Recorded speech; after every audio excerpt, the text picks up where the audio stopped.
Welcome to the Josh Huisman Podcast. Hello, everyone. How are you doing? This is Josh Huisman with the Josh Huisman Podcast, and today I am blessed to have a man with me that you all need to know. And many of you listening will already know who Dr. Ming Wang is, but I'll tell you what, it's not many times that I get to have someone in the studio here who has a movie based on his life. Okay, I know I, for one, don't, and I think most people listening right now don't have a movie based on their life, but there's a movie called Sight that is coming to theaters in October, and it is based off the book by Dr. Ming Wang, which is a story of his life, and it's called From Darkness to Sight. And I have read this book, the subtitle here, A Journey from Hardship to Healing, and I just want to say to you, welcome to the show. Thank you so much for being here. How are you doing today?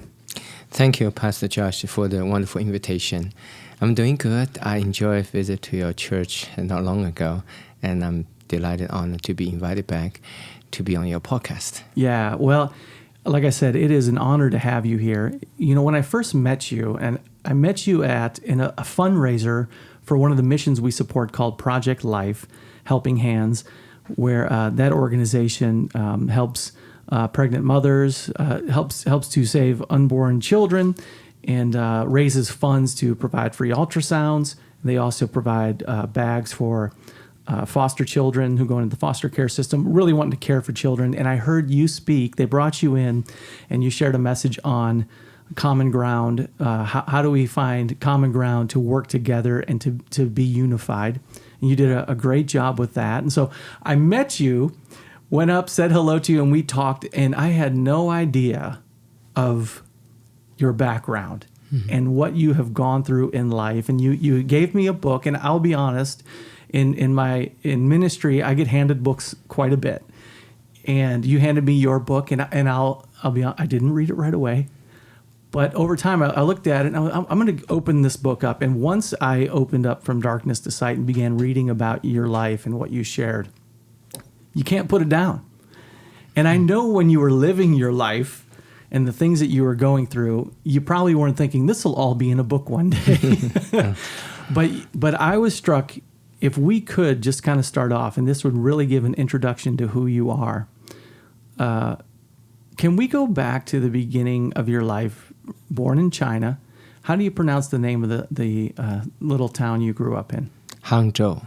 Hangzhou. Yes. And growing up there in the time of Chairman Mao, and you immediately in your family faced some extreme difficulty. It's the only other way that I can say it. When you think back on that time, like, what were some of those difficulties that you were facing when you were a young child? The biggest difficulty, Pastor Josh, is when I was 14, 1974, I finished my junior high, and I was looking forward to attending 10th grade and beyond, senior high, when what they call deportation order, meaning government shut down. They literally shut down universities and colleges of entire China for 10 years, from 1966 to 76, and sent away to some of the poorest part of the country, every single high school graduate, condemn each of us a life sentence of hard labor. And you were you a sophomore in high school when that happened?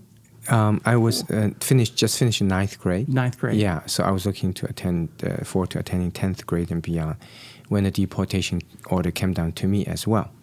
So just like 20 million others, I was going to be sent away to labor camp for life. And in order to avoid that devastating fate, my parents said, you have to get into what they called song and dance propaganda troupe. If you're a musician, if you're a dancer, if you get into that song and dance propaganda troupe, you may be being exempted from being sent away to labor camp, being allowed to stay in the cities. Yeah. Because government still need musicians and dancers in the cities. And you made a decision to learn an instrument called the Erhu, E-R-H-U. Yeah, and you started playing that. And what's interesting about that, you talk about you have a younger brother, and part of that deportation act was help me to understand this correctly. Your parents had to choose Right. who Yeah. they were going to allow to stay in school, Yeah. and the other child, or who, if there were other children, would Yeah. be a part of this deportation act. Yeah, it was so cruel. I mean, so inhumane. Yeah. How could the parents choose among their children who to save, who to be condemned to a lifetime of hard labor? But that was what government forced people to do. So my parents had to look at, my brother's 8 years younger. They said, okay, let's just kind of protect Ming, the elder brother, first. We'll Yeah. figure out what to do with the younger brother 8 years later. So they said, we're going to take it. Ming will be the chosen one, will be staying in the cities. But as a price for that, I could not go to high school. If I go to high school, government said, no, you cannot take advantage of this protected one policy.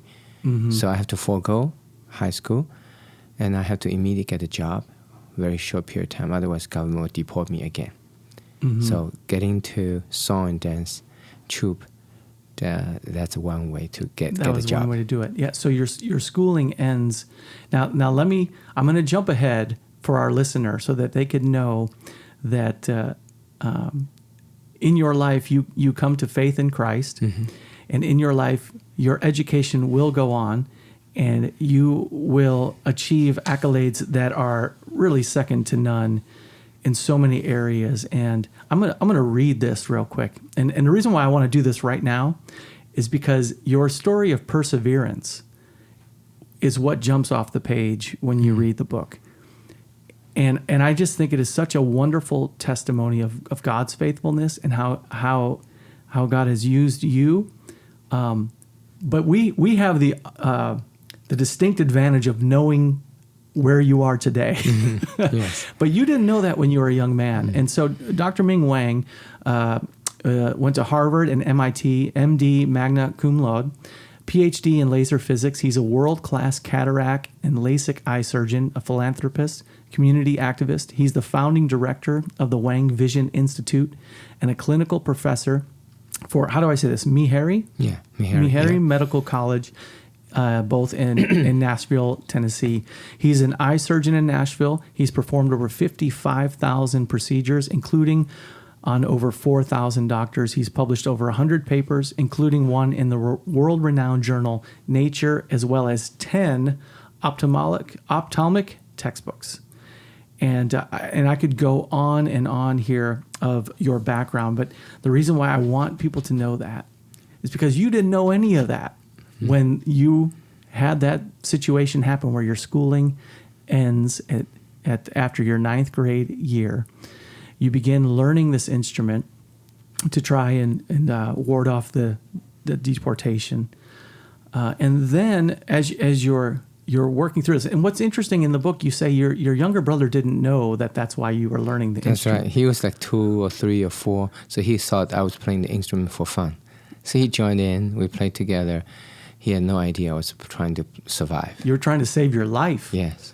And it's so unrelatable to me, growing up here in America, that when you read it, in fact, when you share those stories, I think that's why people have such a hard time wrapping their mind around some of these difficulties that you faced, that other children probably at the time were surely facing. And yet in all of that, would you say you lost hope, or you always held on to hope? I nearly lost hope many times throughout my growing up, but really kept me going was my parents. They kept on insisting, despite how extremely difficult situation was, and they say, keep on going, keep on studying. Yeah. And it's interesting that the film Sight, Sight is about seeing beyond. Yeah. That's one of the seeing beyond, the message of the film. My parents demonstrated ability to see beyond the circumstance at the time and believe there could be better tomorrow. So that's very inspiring for all of us today. We need to, whatever the difficult situation we're in, can we see beyond the circumstance at the time and believe there's a better tomorrow? Right. And one of the unbelievable things that happens, I say one of the unbelievable, because there are so many things in this book that are that are, you would almost look at, that's impossible. That could not have happened. Mm-hmm. One of those things is this. So a few years later, it's reinstituted. The chairman dies, and it's the government sees that they've made a mistake, and they want to reinstitute who's going to universities. And you share the story of now having an opportunity. You have to catch up on all your education to try to take a test. Right. Or is it a series of tests, or is it one test? I can't remember. One major test took me over several days. That's the college entrance exam. Yeah. And to catch up, I mean, school had ended, you had been out a couple of years, and you just have to study non-stop. Right. I mean, we're not talking about an hour a day here. Yeah. We are talking about you have to dedicate almost every hour of your life, not much sleep, not much eat, not much any of that, and you have to pour yourself into having an opportunity that if you can, it starts off where the government says they're going to allow a lot of students to go in. Mm-hmm. And as you get closer and closer to the test, you see that they're saying less and less students are going to be allowed. Right. To where it almost comes down to just a few students. Yeah. Out of the whole state, like a province. Mm-hmm. Yeah, it was important, really mainly because it was the first time the college entrance exam was reinstituted after 10 years being shut down. So that year there were 10 times more applicants for colleges. For me, not only that's difficult, but also I only had, ninth grade education. So within the span of a few months, I have to go back to school, catch up the 3 years I missed, and compete against other graduating class for that much less than 1% chance of getting to college. Yeah, it is a fascinating story, and people now know because of what I read, you became the top student who made it into the university there, and were able to further your education, which for me, I'll just be honest, you don't know much about me. When I look at my high school days and the things that I do, I was not in your league by any category. And I know most people aren't when it comes to being able to do what you've done. But I just sat there just with my mouth wide open. But this is where I kind of want to bring God into the equation in this. Because what you do for a living with the LASIK surgeries and how you care and treat for people and help restore their sight, and in many ways have become even an eye doctor to doctors. I look at your life and see how I know you wouldn't have chosen any of that, but how God had been preparing you all along the way to persevere in what you do, to not lose hope, even when you probably in your practice face insurmountable obstacles a lot, where many other people would probably throw in the towel, you go, we can keep fighting. And how do you think God was at work in your life in that way? That's a great question. At a time of difficulty during the Cultural Revolution, I had no idea why I have to go through all that difficulty. In the film depicted when the Red Guard came to raid the university, destroying the university, my mom went to protect the laboratory, and she was beaten up very badly, bedridden for 2 years with 47 fractures. So I didn't understand why I had to go through that difficulty. What kept me going was my parents' vision, their insistence, their ability to see beyond the circumstance at the time, and their belief there's better tomorrow. So that was what sustained me. And then I got very lucky, got into college, and got a very great opportunity to come to America, even though I did come to America, but I came as a poor student with almost nothing, only $50, and a Chinese English dictionary, knowing no one in this country could hardly speak English. But even though I was poor as an immigrant student, but I was happy because I was free. And so from then on, eventually, I became a Christian, and we can talk about that a little bit later, how I became a Christian. After I became a Christian, I look back. I realized two things. There's a reason why God want me to go through that difficulty, mainly to, first of all, build my ability to cope with difficulties. And number two is allow me to be emotionally connected with my patients today who could not see well, or some of our foundation patients, blind orphan children who are in darkness, because I used to be in darkness myself. So I think the point is that as Christians, that sometimes we don't know why we have to go through the difficulties, but God has a plan. We have to trust Him. In this case, looking back, I realized the difficulty I've gone through were necessary. These were necessary to shape my determination and character. And not only that, the experience of suffering that I've gone through is also necessary so that I can relate to the experience now of my patients, some of those blind orphan children patients of the Down Foundation, their being the darkness and their pain. Mm-hmm. There's a quote you have here in your book. Well, I will quote you. And I wanted to read this because I have a series of things I underlined here just so you know. And so you're going to have to listen to what you said. Because you're in the opening chapter, you're sharing about a procedure or a surgery you're performing on Maria. Yes. And is it Marie or Maria? Yeah, Maria. And you said this that goes along with what you just said. Though a successful outcome seemed nearly impossible through human effort alone, I believed God could step in and reveal His strength. Over the years in my life, I have learned time and again that it is often in especially difficult situations like this, when our own attempts seem to have reached their limit, that we really have the chance to encounter God's true power. And I read that because the only way you can know that is to have gone through that. Yeah. And that's where, to me, it really just spoke to me in a powerful way to see how God had equipped you to handle the challenges you were going to face down the road as well. I don't want to go too far and say that, those challenges you faced when you were young, 90%, if not more, people in life are never going to face those things. Mm-hmm. But you have. And so when you face even bigger challenges or smaller challenges, you have the strength. You know what it takes to get through. And I think God just prepared you for that in a wonderful way. Yes.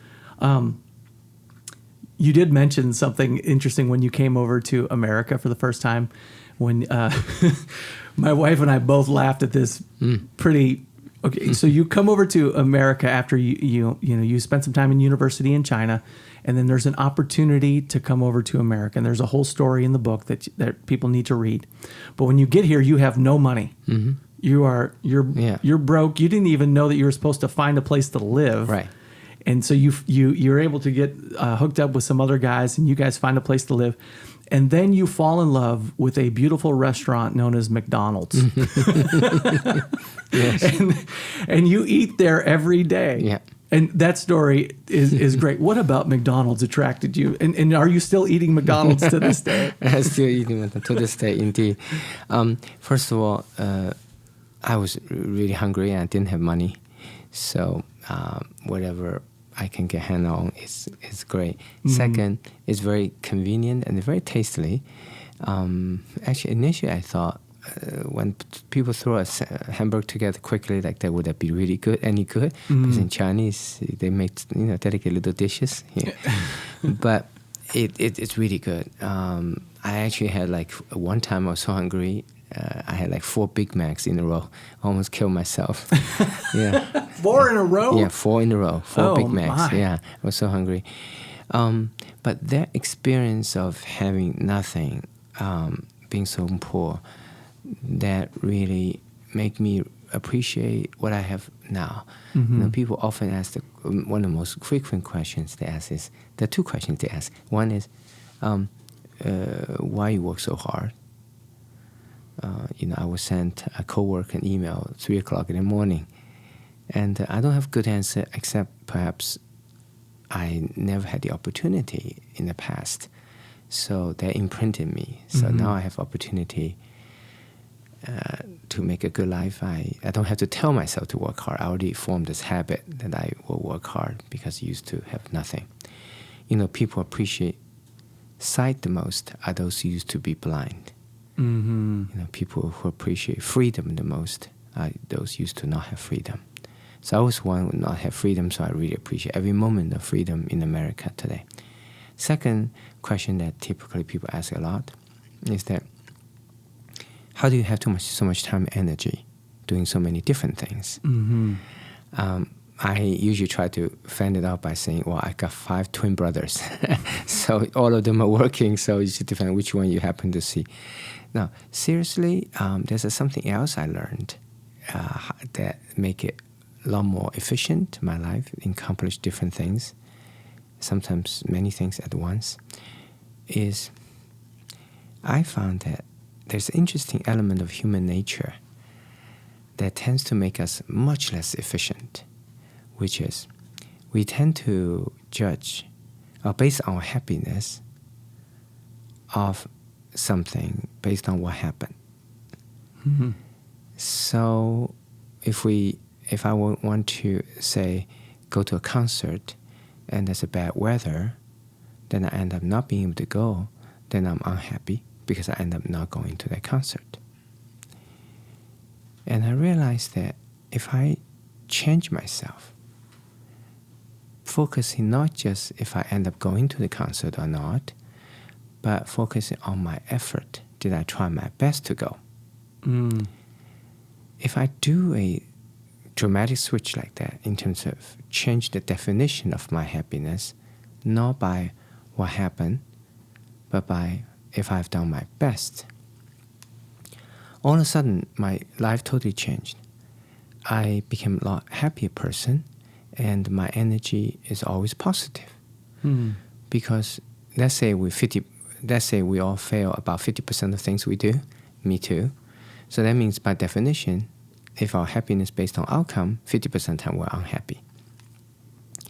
But if I change the definition of my happiness based on not by the outcome, but by if I have done my best, since doing my best is under my control, I keep on trying to do a better job every time.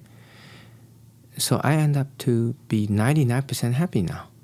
Because 99% of the time, I am trying, being able to do the best I can. I'm not the smartest, but I usually the hardest working among the people that I work with. So these are the 2 questions that people tend to ask. Why you work so hard? The answer is, I used to have nothing. Second, why you have so much energy and time doing so many things? My answer is, I could do it because I could do it very efficiently. And the reason I could be efficient is because I don't base on my happiness on the outcome, but I based on my happiness only if I have done my best. Yeah. And that is true in the book. One of the things that was interesting to me is you are definitely a man who, when you see a need, you don't look around to see who else could do it. You step in and go, oh, that's me. I mean, you do share about how even in your personal life that became difficult in relationships and things, and you had some struggles there. But how you are someone who you said, I want to step into the spaces, and whether it's starting an organization or I mean, there's so many areas that you are involved in and were asked to lead groups, especially when it came to what is the name of the organization? The head of the Chinese students, when really we're working on relations between America and Chinese students. Yeah, Chinese Student and Scholar Association. Yeah. Yes, and I decided I'm going to do something, and I brought some films to show the American friends, and trying to bridge the gap, between people of these 2 great nations. Yes, you're absolutely right. That's because when something happened, I immediately asked myself a question: what could I do? Could I do my best? And I found because it's under my control, if I do my best or not, then I have much better chance of being happy than relying upon something that I don't have control, which is the outcome. And there is, when it comes to doing your best, let's go ahead and transition this into how you came to know Christ, because there's some stories I'd like to kind of tie together here. And one, you were in a situation where you were working in a lab with lasers. Mm-hmm. And I can't remember specifically, you were trying to have a breakthrough with this laser that you were working on. And you were spending countless hours trying to have this breakthrough. And this is one of the first times that you say a prayer and you ask God. Did you even know you're asking God, or are you just kind of calling out to a higher power at this point? Or even, not even that. It's just, I was throw up a prayer, see whatever sticks, because then nothing's working. Mm-hmm. Yeah, I initially heard about the concept of God, the Creator, as a kid. When I was, rare occasions, my father hid some Western books, because government were not allowed to have any books other than government books. So in these few books my father hid for me, I read that there's the concept of Western Christianity, Christian faith, concept of God that kind of was in those books that kind of left an impression in me as a kid. And then I also knew there's a concept of a power beyond ourselves in these Western books. I never had experience, but I knew that presumably when things are not working humanly, there's a chance that higher power could step in. But I never quite believed in it. The experiment I was conducting when I was trying to get my PhD in laser physics was an experiment that trying to detect the molecular speed of moving atoms and using a laser. And when the laser works, it's supposed to generate a yellow dot. And we worked for weeks and could not generate any dot. Mm-hmm. And when the yellow dot does appear, the whole experiment failed. So I did everything possible, all failed. So that was a moment I thought, well, nothing's working. All right, I said, God, if you do exist, if you do have power, if you are able to step in when we fail, this is your chance. I was not really counting on He will show up or anything will happen. But to my utter surprise, when I really gave up and I was stepping out of the laboratory ready to go home, it's just not going to work, this experiment. And something happened in the machine, and the little magic yellow dot appeared. Mm-hmm. It was so surreal that it was completely out of the norm, because everything failed around the experiment. And that was my first indication or inkling. Perhaps there's something beyond ourselves. Mm-hmm. Whether it is God answering my prayer or something, but it's definitely something there. Mm-hmm. And the second thing that I sensed that maybe there's a creator is because I've experienced these improbable events in my life. After Cultural Revolution, getting to university with such a small chance, 4 in a million people, which depicted in the film site, and then being able to come to America with almost nothing, poor student, and then was able to later on, get my doctorate degree in laser physics and medicine. All these events occur. If one of them is already a miracle, it's really impossible. But to have a string of events like that made me think, is it not just all by accident? Mm-hmm. And if it's not by accident, what is the intention then of having these?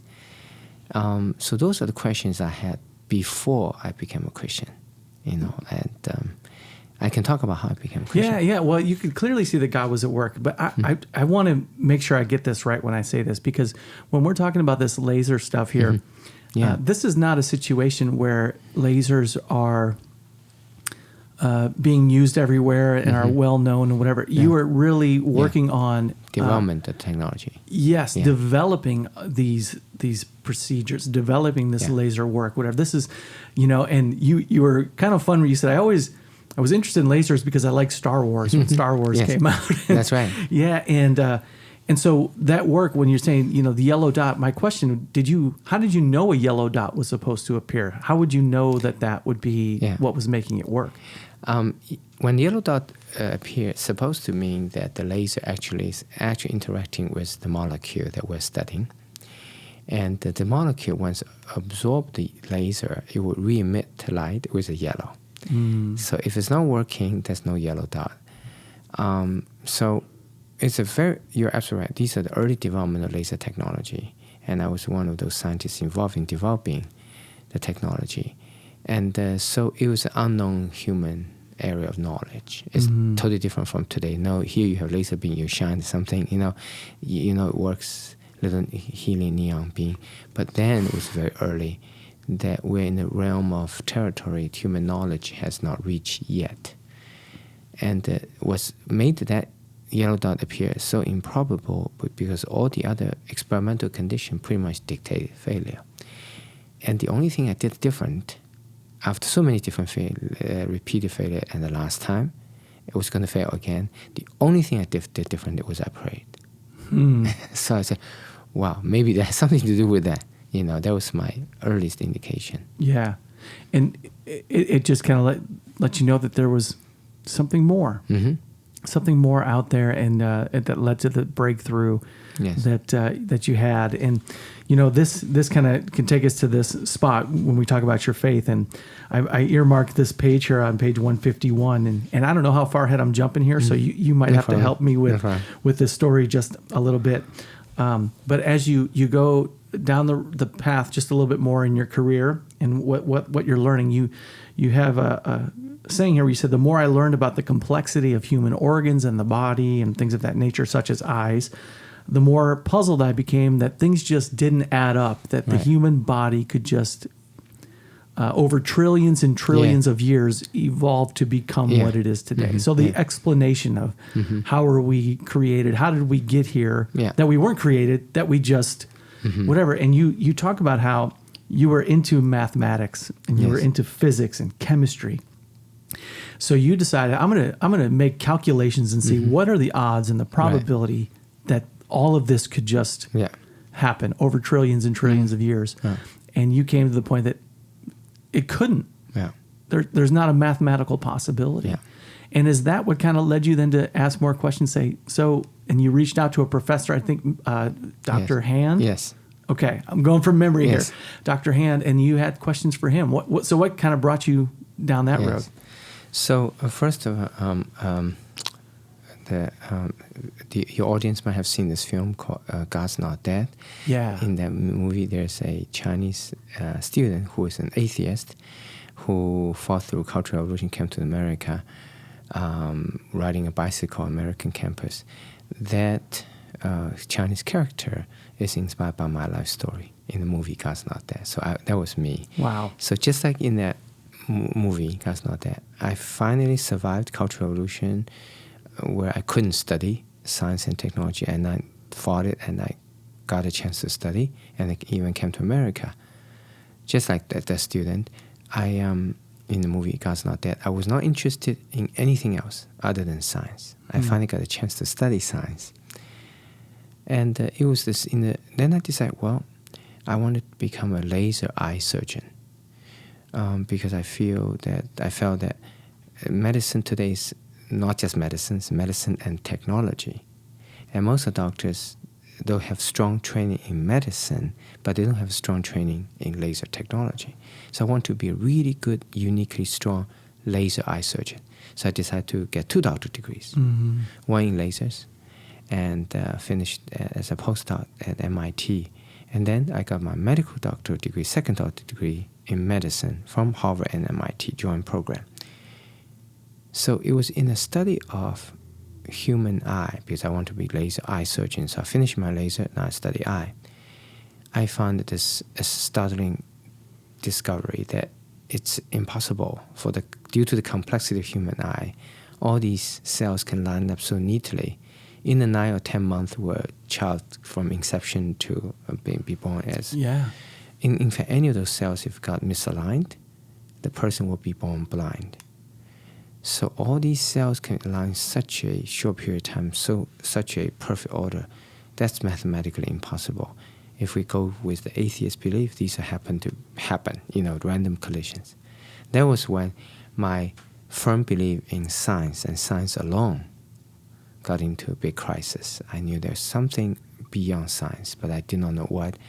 So I was doing a rotation pediatrics, met Dr. Hand, Stanley Hand. So I started asking questions. And finally, he's a Christian, so he sensed that I was in crisis, my science buff student. Mm-hmm. So he took me out to lunch one day. He He said, what's across the street? I said, that's a car. He said, what's the difference between car and the human brain or human eye? I said, oh, human brain or eye is much more complicated. He said, okay, can you imagine power a random piece of metal on the street assemble itself into a car? I said, there's no way. So he leaned over, he said, how about human brain or human eye? Mm-hmm. Right then, he opened a window in my life. I realized that the human eye is so complicated, it can form in such a short period of time, is because it did not form out of randomness. It was, those cells are lined up with specific purpose for vision. Mm. So there's a creator behind it, there's a designer behind it. And as further along as I study, not just the creator or God concept, was more specifically Christ. Yeah. So that's how I became a Christian. Then I further realized in all these years walking, following Christ, I realized that life is not just about science. Life is not just about faith either. Life is about faith and science combined. Mm. You know, we need both. God wants both faith and science to work together. Well, if you believe, and I do believe, and you believe that God did create, Mm-hmm. and that Jesus is our Lord and Mm-hmm. Savior, and if you believe that, then that also means that God created science. Yes. And Everything. all of everything, you Yes. know, and they do all work together. And I think that is what has become so interesting, is that people have made science their religion. Mm-hmm. And what would you say to that when it comes to people who place their complete faith and hope in the science of it and forget the God part of it? Yeah. If they focus just on the science part of it, it's an incomplete picture of the world. As incomplete as, say, someone, I want to focus on my human behavior on the logics alone. Human behavior has two parts. The subjective part, which is the logical part. The objective part is the logical part. And the second, subjective part, which is the emotional part of it. In fact, if you look at human brain, there's an upper cortex, which is the logical part. And there's underlying the midbrain, which is the emotional part. In fact, people say that when we go through life, we tend to say, oh, it's the struggle between me and the rest of the world.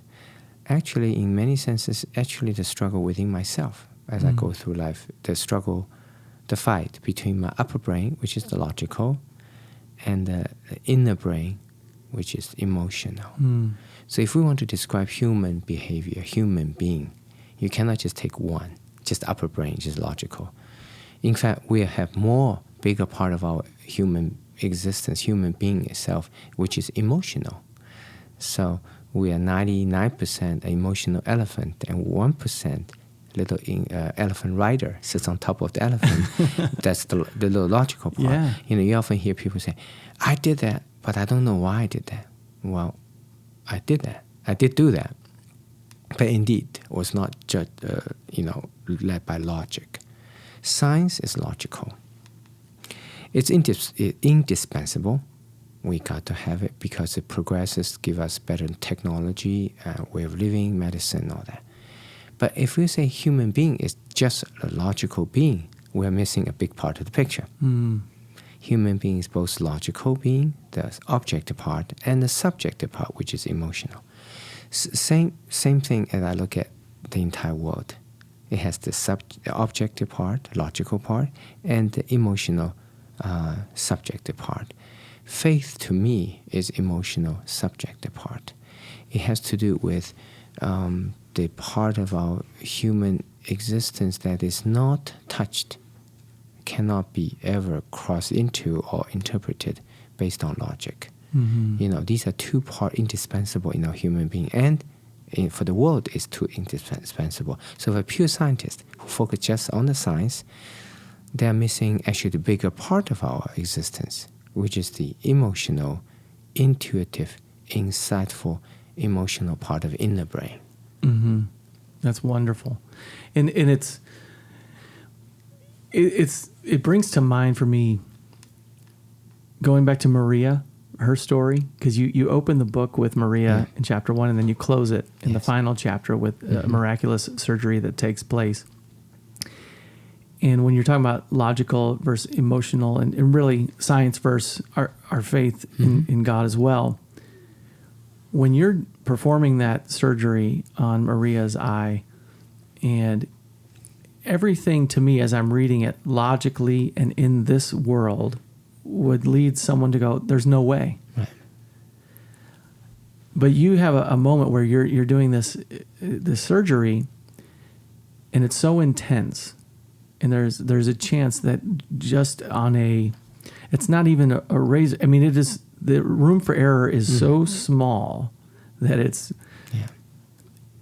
and you're tired, you're sweating, you need a break, and you push back from the surgery, and you pray again, just like you prayed with that laser and in the surgery, and you say, God, help me. Yeah.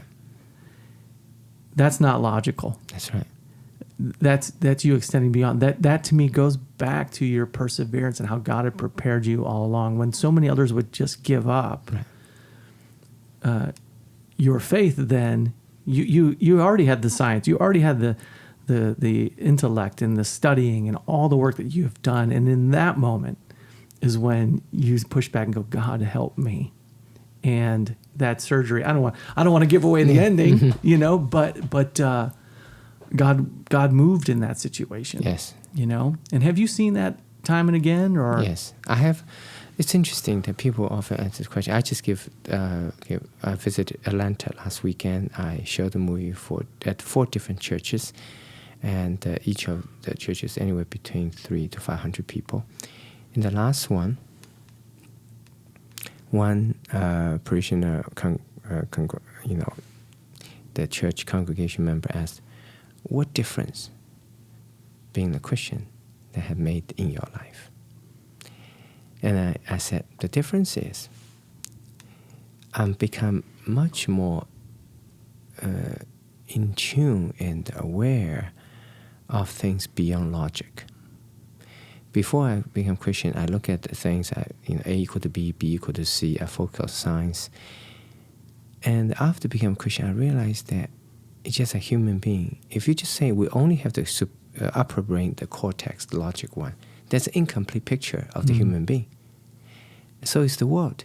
If we think that the world is only filled with logical deducement, science and technology, that's an incomplete picture of the world. There's an even bigger part of our human being, which is inner brain, which is intuition, emotion, insight. So is the rest of for the whole world. For the whole world, it's the same. Similarly, that science and technology is the logical part of the world, the upper brain equivalent. But what drives the world is inner brain, the intuition, the emotion and insight. So become a Christian made me much attuned, aware what's happening outside the logic. Human feeling, human connection, human sensitivity, empathy,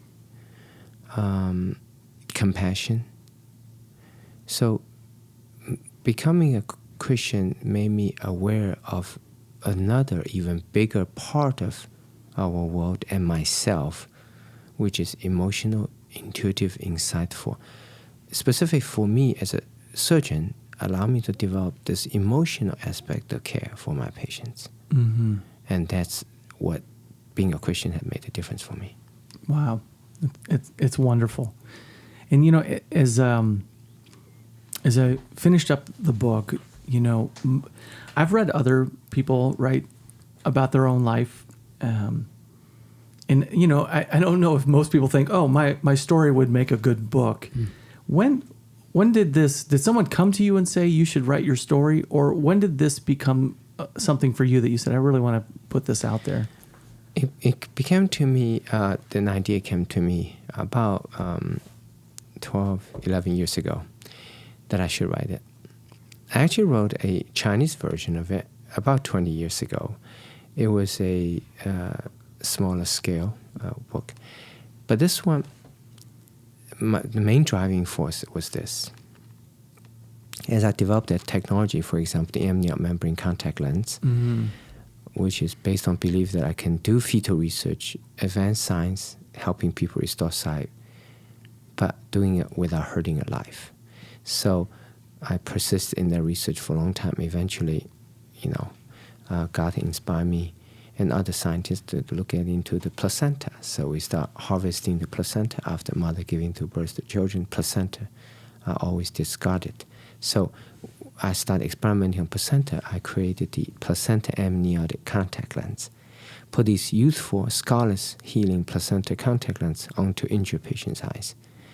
And the eye was able to, the sight was restored.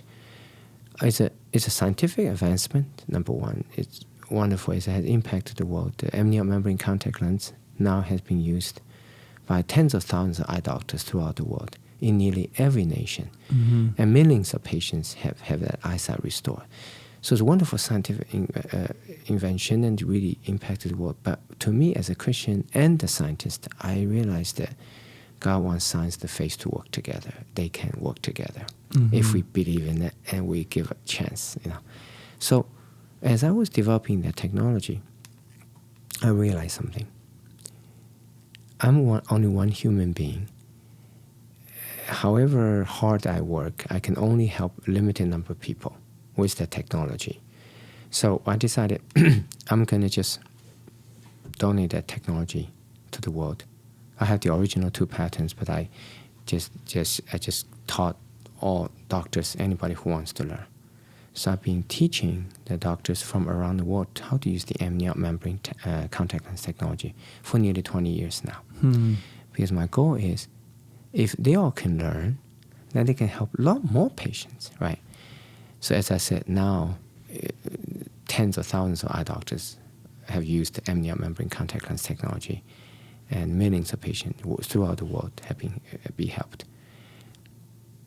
In that process, I learned that if I have learned anything in life, which is perseverance, but not only perseverance, why we should persevere, how to persevere, human being, anything we do is always why we do it, what to do, how to do it.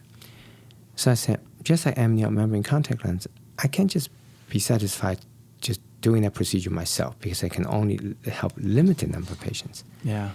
If I don't write it down, the lesson I've learned in life, which is not just about persevering, but why we should persevere, what to persevere, and how to persevere, then I'm not going to be able to impact more people's lives than those directly, know me. So I said, writing down the book, eventually made in film, that's the main goal, is to share those life's lessons I've learned so hard, through so much difficulty, so much hardship that I learned these life's lessons so that can help others, particularly young people, as they grow up. That's why the movie is made, because young people can watch the movie and see the struggle and suffering of the young Ming who in the movie is at their current young age, because young people are impacted by peers. Yeah. Well, and it's such an important thing to have your story out there, and even for anyone listening who has a story, encourage people to write it out. There's a leadership man who I follow who is well known throughout the world, John C. Maxwell. Yes. And he talks about in one of his books where he said, he spoke as a pastor all the time and gave messages, but he would rarely have someone come to him and quote back to him things that he was teaching. So he made a decision, I'm going to start writing. And he became a writer. Yes. And he realized then that people would always come back to him with the books and the things that he had actually written down. And that material that he puts out as a writer lasts, and people can read the story and read the material that he has put out there, just like with you and your story. And then with this book now becoming a movie called Sight, there was a podcast I was listening to. It was today, as a matter of fact, where a man had a book written about his life, and the book was a New York Times bestseller. I can't remember the name of it off the top of my head, but anyway, it sold 500,000 copies. Well, then it was made into a TV show, and the TV show has 20 million views. Yeah. And when those things, when you start writing it down, when it's made into a movie, this is where I go back to, man, God was at work.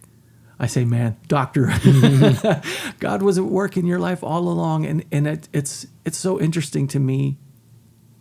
If you could go back in time and talk to yourself and say, keep fighting, because God's going to be faithful in all of this.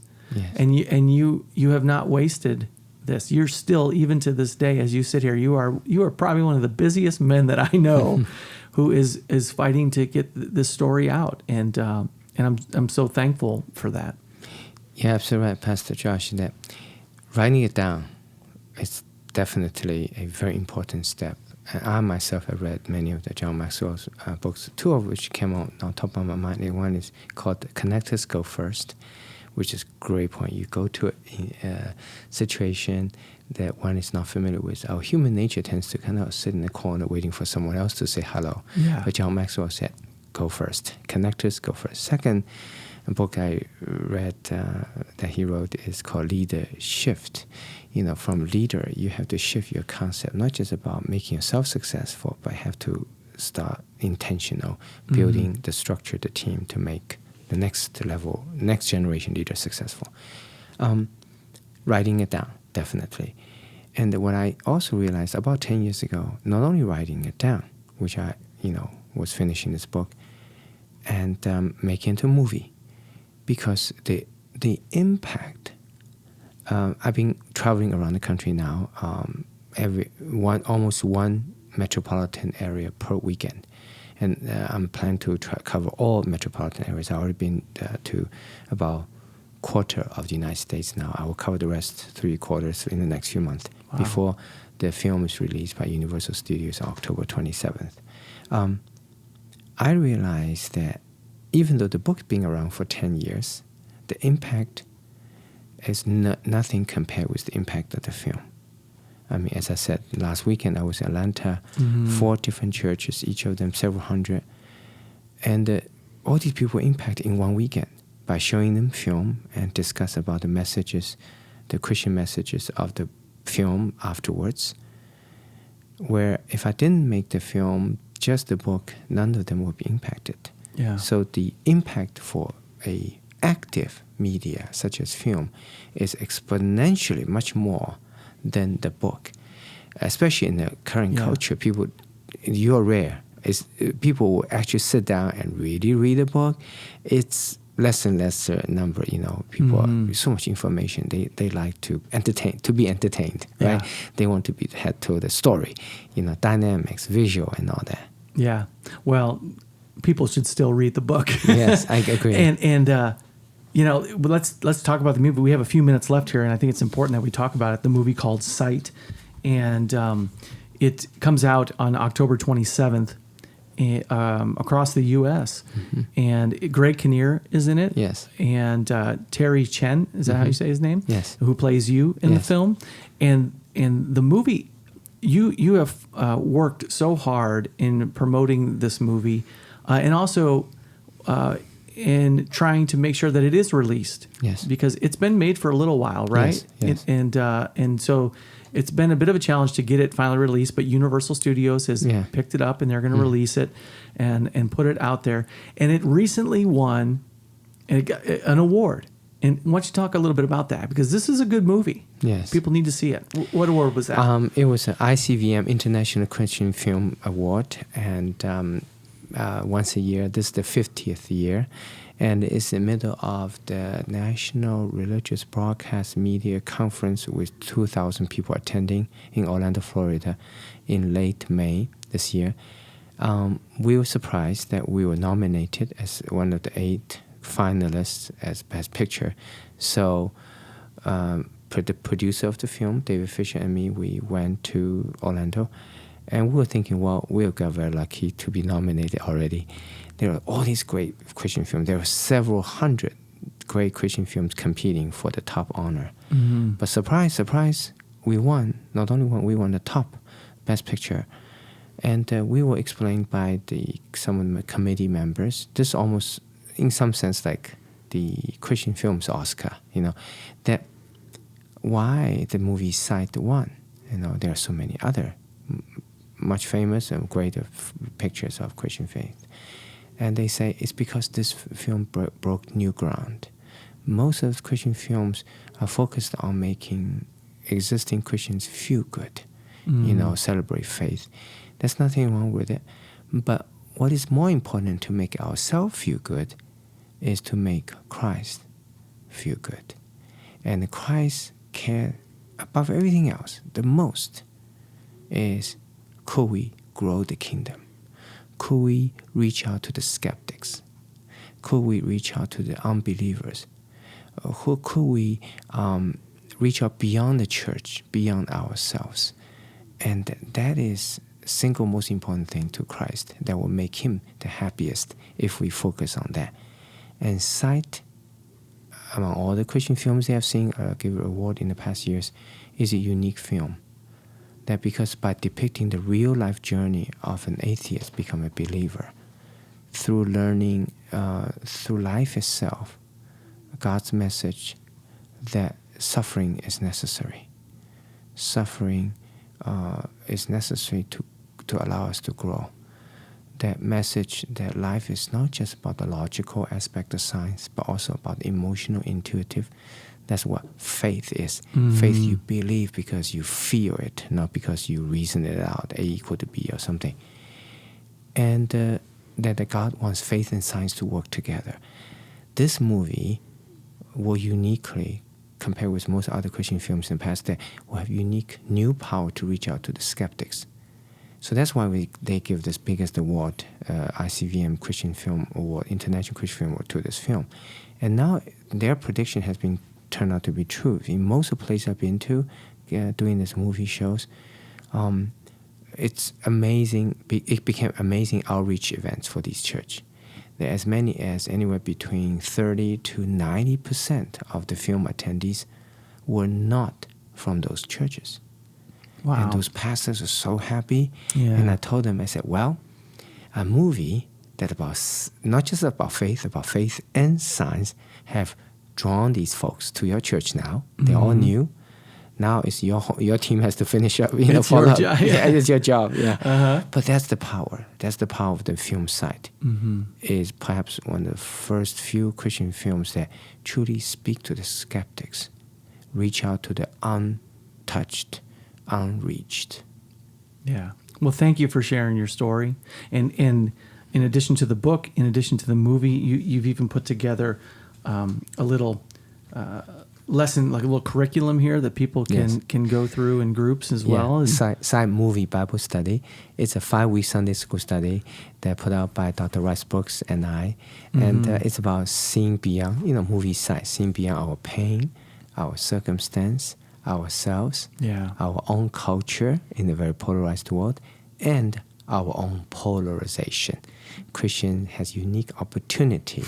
The Bible says, blessed are peacemakers, to help a very fragmented, divided world to bring us together. Yeah. We can have best example as unifiers. Yeah. Well, it's one of the reasons why I wanted to have you on here, because you have not wasted any experience that you've had. You use your experience for the glory of God, and to help people come into a stronger faith, or even in that front door of having faith at all. Yes. And you are definitely one of those people. Sometimes people say, "I don't believe because only mindless, dumb people believe in God." Well, you are not that by any stretch of the imagination. You are someone that I said I would love to have Dr. Ming Wang on here, just to talk about and talk about logic and science and faith and all those things. And so it has been an honor to have you on here. And I just continue to pray for you and all the work that you're doing, that God would bring fruit to it, and that it looks like God's doing that. But especially when the movie comes out in October, that it would even a lot like this movie, The Sound of Freedom, is making a lot of noise right now, and people weren't too thrilled about that. And but that Sight, in the same way, when it comes out, would be a movie that people would get excited about and tell others, say, you need to go to the theater, go and support this movie, watch it, and see the story and how God worked in all of it. So is there anything else you want to share before we close up? I would just say two things. One is I think it's wonderful you're doing the podcast. I've been to your church, and it's a wonderful church, New Hope. And it's a wonderful thing for, as a leader, for your churches to go beyond the physical confine of the building using a podcast to reach out through digital technology, a much range of people. So I'm honored to be part of this effort. Best wishes to your show. Yeah, thank you. And thank you. And the second thing is I wanted to just leave the viewer with one message, that this film Sight is about seeing beyond. And it offers a vision that we can see beyond our pain, if one is in pain and difficult things happen in life. It's about seeing beyond our circumstance. There are different people in this film that show their ability to see beyond pain and beyond circumstance. It's about seeing beyond ourselves. That's the fundamental difference between Christian and non-Christian. Somebody who truly believes in Christ knows there's more to this life than what we see. Yeah. It's about seeing beyond our own culture. Today, there is so much division, polarization in our country, that if we all see beyond our own culture, we'll respect other culture, ethnicity, and cultures. And finally, most importantly, this movie Sight is offering a vision that allows us to see beyond our polarization. We have become a nation that's so fixated on differences rather than appreciating what we all have in common. And in an unprecedentedly divided world, Christians, this is a unique opportunity for us as Christians to stand up, to act differently, like Steve Jobs, think differently. I'm talking about here, act differently. That Bible said, blessed are the peacemakers. Through our Common Ground Bible study, we discover it's God's calling for all of us as Christians to be a common ground seekers in a divided world. We can show the best example of love someone despite the differences. We can show the world the best example how we can work through despite the differences. So this is an opportunity for Christians to make a difference by being a unifier rather than following the rest of the world being dividers. That's great. I love it. Thank you so much for being on here. Thank you. And I just want to encourage everybody to go get the book at wherever books are sold, From Darkness to Sight. Amazon, yeah, the main one. So and proceeds go to the foundation. Proceeds go to the foundation. Oh, yeah. That is such an important thing we need to say, because the Wang Vision Institute is a nonprofit. Wang Vision Institute is the regular eye practice, but we have an arm called Wang Foundation. The foundation. Yeah, which is nonprofit for the blind orphan children. So that those procedures can be done free of charge. Yes, for those patients who need and could not afford it. Yeah, it is such a wonderful thing. So that is great. So proceeds go to the foundation for the book. That, for the book, for that. And then the movie Sight comes out on October 27th all across the country. And so if you see that in the theater, go and support this movie. So thank you, Dr. Wang, for being on here. It was really an honor to have you. So Josh Huisman Podcast airs every Monday on all podcast platforms, and then also on YouTube and all of that fun stuff.